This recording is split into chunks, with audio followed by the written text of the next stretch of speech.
السلام علیکم ورحمۃ اللہ۔ یہ آیت سکون تو بہت دیتی ہے، زبردست، یہ ایک تسلی ہے، حوصلہ ہے، لیکن کن کے لیے؟ جو وقت کے سب سے بڑے طاغوت کے سامنے جا رہے ہیں۔ موسیٰ علیہ السلام وقت کے سب سے بڑے طاغوت کے سامنے جب جا رہے ہیں، کچھ گھبراہٹ بھی ہے، اور اللہ سے عرض کر رہے ہیں مالک کو میرے اوپر آس ڈالے گا، کیونکہ ان کا ایک بندہ بھی میرے سے قتل ہو گیا ہے اور زیادتی کرے گا، ہے بھی بڑا ظالم ہو۔ تو اس وقت اللہ تعالیٰ نے کہا کالا لا تخافا، بالکل نہیں ڈرو،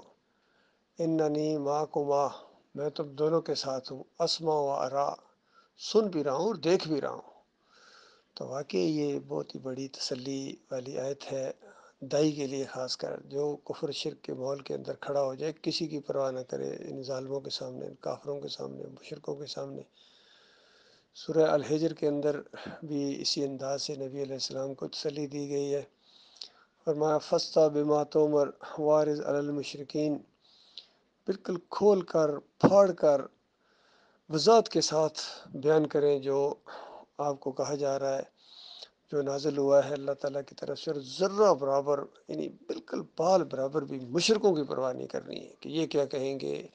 یہ ناراض ہو جائیں گے، یہ سختی کریں گے، یہ مخالفت کریں گے، یہ علاقے سے نکال دیں گے، یعنی یہ معاملہ تو آپ نے قریب ہی نہیں آنے دینا نا۔ اور کہا کہ ہم کافی ہیں ان مخالفین کی خبر لینے کے لیے، یہ جو ٹھٹھے مارتے ہیں، مذاق اڑاتے ہیں، تانے دیتے ہیں، القاب دیتے ہیں، کبھی جھوٹا کہتے ہیں، کبھی بیوقوف کہتے ہیں، کبھی پاگل کہتے ہیں، کچھ ایک جگہ رکتے بھی نہیں، کیونکہ خود اپنے عقیدے پر ان کو یقین نہیں ہے۔ تو اللہ تعالیٰ نے کہا کہ ان سارے کافروں، مشرکوں، مرتدوں، ان سب کی خبر لینے کے لیے بالکل ہم کافی ہیں۔ اور یہاں موسیٰ علیہ السلام کو اور ہارون علیہ السلام کے لیے کہا کہ میں تمہارے ساتھ ہوں، ذرا برابر ڈرنے کی ضرورت نہیں اس طاغوت سے۔ اس نے قوم کو فرقوں میں بانٹا ہوا ہے، ڈیوائڈ اینڈ رول کے تحت لوگوں کو دباتا ہے بالکل، کیونکہ اس کے پاس بڑی فوجیں ہیں، یہ فوجوں کے اوپر تکیہ کیے ہوئے ہے، اور بہت زیادہ اس کے پاس مال و دولت ہے، اور بنی اسرائیل کو اس نے غلام بنایا ہوا ہے، اور ایمان اور توحید کی بات کو یہ ماننا اپنی توہین سمجھتا ہے، عار سمجھتا ہے۔ تو اس کو بتاؤ کہ بس چند دنوں کا معاملہ ہے، اگر سیدھے نہ ہوئے اور سرنڈر نہ کیا اللہ رب العالمین کے سامنے، تو اس کے بعد تمہاری بہت درگت بنے گی، تمہیں وہ عذاب دیا جائے گا۔ تو اس حد تک اس نے مخالفت کی کہ ایک موقع پر موسیٰ علیہ السلام کو یہ کہنا پڑا کہ فرعون مجھے ایسا لگتا ہے کہ تو اللہ رب العالمین کی عذاب کی لپیٹ میں آئے گا، یعنی ماحول بتا دیتا ہے کہ بندہ بالکل نہیں مان رہا ہوتا ہے، تو اس طرح۔ اور بات جب اور آگے بڑھی، سارے دلائل آنے کے بعد اور ساری نشانیاں دیکھنے کے بعد بھی پھر جب وہ عقل سے کام نہیں لیا اس نے، اور مخالفت کرتا گیا، بنی اسرائیل کے ساتھ بڑی سختی کی کہ جو بھی ایمان لاتا تھا ان کے بچوں کو وہ ذبح کرتا تھا، اندازہ لگائیے کتنا خوف و ہراس کا وہ ماحول تھا۔ پھر بھی ہمت والوں نے پیچھے نہیں ہٹے ہیں، ہمت نہیں آ رہی ہے، اور پھر آخر میں موسیٰ علیہ السلام نے اس انداز سے اس کے لیے بد دعا کی، اللہ سے عرض کی مالک اب ان کو ایمان نہ دینا جب تک یہ تیرے عذاب علیم کو چکھ نہ لیں، پھر ان کو پتہ چلے رب العالمین کیا چیز ہوتی ہے۔ یہ آخری درجے کی بات ہوتی ہے، گویا نبی کے منہ سے یہ بد دعا نکلنا اور اللہ کا اپنا منصوبہ بھی وہی ہوتا ہے۔ تو اس وقت کہا گیا کہ بالکل اطمینان رکھو، تمہاری دعا قبول ہو گئی ہے، اور اب جو ہے نا اس کو اللہ تعالیٰ اپنے عذاب کی لپیٹ میں لائے گا۔ بالکل اسی طرح کی بد دعا تھی جس طرح نوح علیہ السلام نے 950 سال کے بعد آخر میں جب کہتے ہیں انی مغلوب فانتصر، میرے مالک بالکل انہوں نے مجھے کمزور کر لیا ہے، انہوں نے مجھے دبا لیا ہے، اور میں بالکل گویا تھک گیا ہوں، اور اس انداز سے کہ میں بالکل ان کے سامنے انہوں نے بالکل میری بات نہیں مانی، ہیوی ہو گئے میرے اوپر گویا۔ تو اس وقت اللہ تعالیٰ نے کہا کہ بالکل آپ کی دعا قبول ہو گئی ہے، اور اب کشتی تیار کرو۔ اور پھر نوح علیہ السلام نے کہا یا اللہ کسی ایک کافر مشرک کو نہ چھوڑنا، ان کے بچوں کو بھی نہ چھوڑنے، بے ایمان ان کے بچے بھی بڑے ہوں گے تو کافر و مشرک ہی ہوں گے۔ یہ تجربہ تھا ان کا ایک زندگی پوری کا، اور واقعی یقین کیجیے ہر جگہ ہمارے علاقے کے اندر بھی جہاں توحید کی دعوت اٹھتی ہے، ان کے بچے بھی بے ایمان جب دور سے گزرتے ہیں ایسے اشارے کرتے ہیں اور آپس میں کوئی باتیں کرتے ہیں اور ہنستے ہیں۔ بلکہ مجھے اچھی طرح یاد ہے ایک دفعہ وہاں ایک ان کی وہ دربار ٹائپ بنی ہے روڈ کے کنارے، تو وہاں کھڑے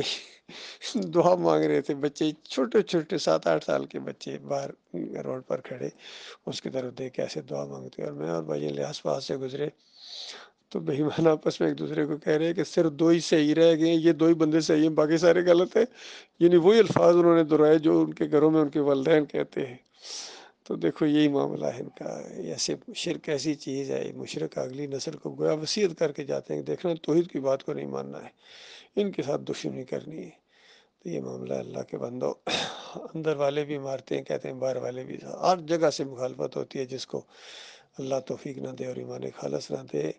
اندر بھی جو آستینوں کے سانپ ہوتے ہیں، منافق گھسے ہوئے ہوتے ہیں، وہ بھی انتہائی اذیت پہنچاتے ہیں، کوئی موقع ہاتھ سے جانے نہیں دیتے ہیں مخالفت کا اور عیب نکالنے کا اور تنگ کرنے کا۔ بہرحال سب کے لیے اللہ تعالیٰ نے ایک بہترین پروگرام تیار کر کے رکھا ہوا ہے جہنم کی آگ کے اندر، مالک ان سے نپٹنے کے لیے کافی ہے۔ اور ان منافقوں کو تو جہنم کی سب سے نچلی تہہ کے اندر رکھا جائے گا۔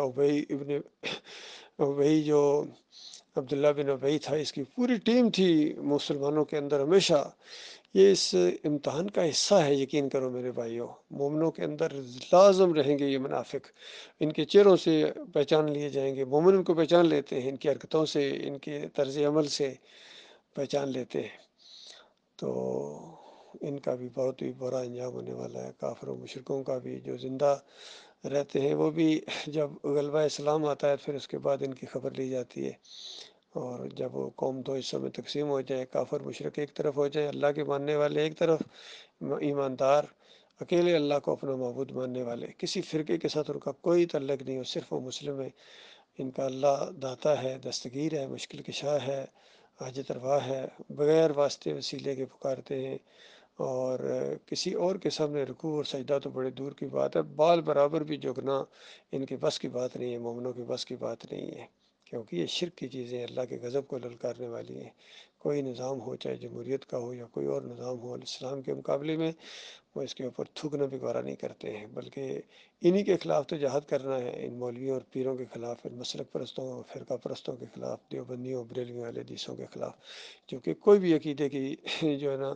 اصلاح کی آواز نہیں اٹھاتا۔ خود جب مشرک بن گئے تو انہوں نے کیا عقیدے کی اصلاح کی، ان کا اپنا عقیدہ خراب ہے،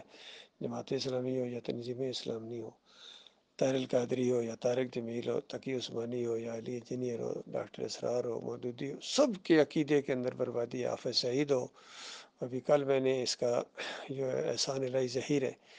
اس کا ایک شرک واضح کیا ہے لوگوں کے سامنے، کہتا ہے بس میں تو صرف مدینے والے کے سامنے جھکتا ہوں،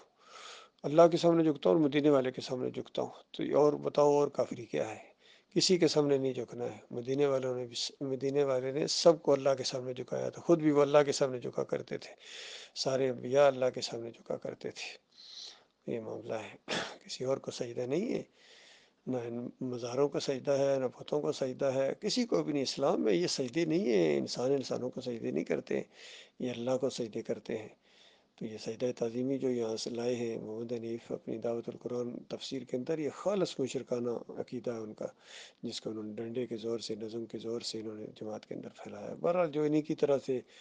بد عقیدہ وہ ان کے ساتھ رہے ہیں، باقی جو مخلص مومن تھے ڈاکٹر عثمانی رحمۃ اللہ علیہ کے ساتھی تھے، انہوں نے بالکل پہلے ان کو 6-7 مہینے سمجھایا ہے، جب نہیں مانے پھر للکارا ان کو، بالکل ان کو اسی صف میں کھڑا کر دیا ہے۔ کیونکہ کیا فرق ہے پھر ان میں اور بریلویوں میں اور دیوبندیوں میں؟ کیا جماعت اس لیے بنائی تھی کہ اللہ کا مقابلہ کیا جائے گا، اور امیر اس لیے بنایا جاتا ہے کہ اللہ کے مقابلے میں اس کو مانا جائے گا؟ ایسا نہیں ہے میرے بھائیوں، غور و فکر کرو اور ایمان خالص کی طرف ہو۔